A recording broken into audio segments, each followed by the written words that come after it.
Hello boys and girls! Today we're going to be making super cool telescopes for some stargazing. At the moment it doesn't look like much of anything, so we need to make it all nice and pretty.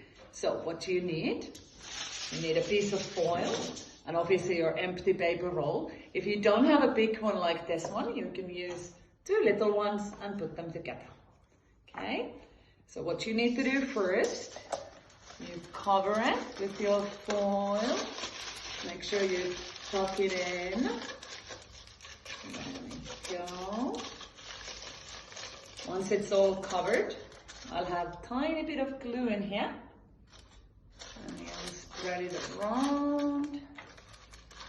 Make sure you get it everywhere.